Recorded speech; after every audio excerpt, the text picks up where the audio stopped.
ମୁଁ ଝିଅ ବାହା କରିବି ମୋର ପାଇଁ ନାରାୟଣ ହଁ କଣ ହଉ ମାନିଛା ମୋ ପାଇଁ ବୁଝୁଛୁ ନା ହଁ ନାରାୟଣ କୋଉଠି ମୋ ପାଇଁ କୋଉଠି ଆଉ ଆଜ୍ଞା ତୋ ଝିଅ ହଉଛି ନାରାୟଣ କହୁଛୁ ବରୁଣ ତୋ ଝିଅ ହଉଛି ଲକ୍ଷ୍ମୀ ମୁଁ ବରୁଣା ମୋ ଝିଅ ଲକ୍ଷ୍ମୀ ମୋ ପାଇଁ ନାରାୟଣ କେମିତି ଆଜ୍ଞା ହେତୁ ମୁଁ କହିପାରିବି ମୁଁ ଜାଣିପାରୁନି କିଛି ଆଜ୍ଞା ତୁ ଯୋଉଦିନ ଝିଅଟି ବାହା ଦେଲୁ ବେଦୀରେ ବସିଲୁ ପୁରୋହିତ ମନ୍ତ୍ର ପଢିଲେ ତୋ ଝିଅର ହାତଟିକୁ ଧରିଲୁ ଯୋଉ ହାତରେ ସମର୍ପଣ କଲୁ ମନ୍ତ୍ର କଣ ପଢିଲୁ କେତେ ବାଟ ମୋ ଝିଅ ଯାଇନି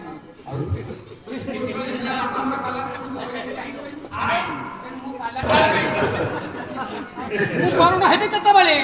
ନାରାୟଣ ପରି ଜୟ ପାଇବି ଭଲ ଝିଅ ସିଏ ତତେ କଷ୍ଟ ଦେଇ ଖାଲି କରିଦେଇଛି ଅଚିନ୍ତା ସେ ନିଶ୍ଚୟ ଗୁହା ହାତ ମାରିକି ମୁଁ ବୁଲୁଛି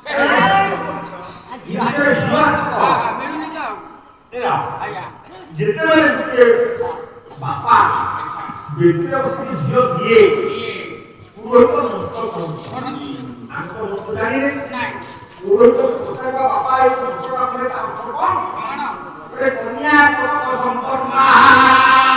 କନକା ଭରଣେଇ ଭୂତା ଦାସ୍ୟାମି ବିଷ୍ଣୁରେ ତୁଭ୍ୟଂ ଏବ ବ୍ରହ୍ମଲୋକ ଜିଗିଷୟା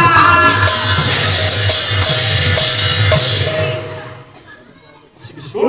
ନାଇଁ ମୁଁ ବୁଝିବି ନା କହିଲେ କନ୍ୟା କନକ ସମ୍ପନ୍ନା ତୋ ଝିଅଟି ଅସୁନ୍ଦରୀ ହେଇଥାଉ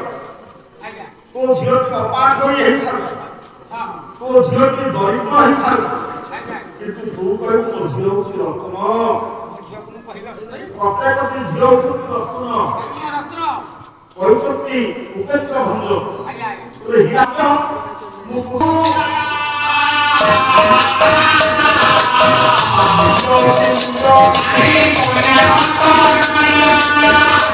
ତୁ ହୀରା ବ୍ୟବସାୟ ପାଖକୁ ଯିବୁ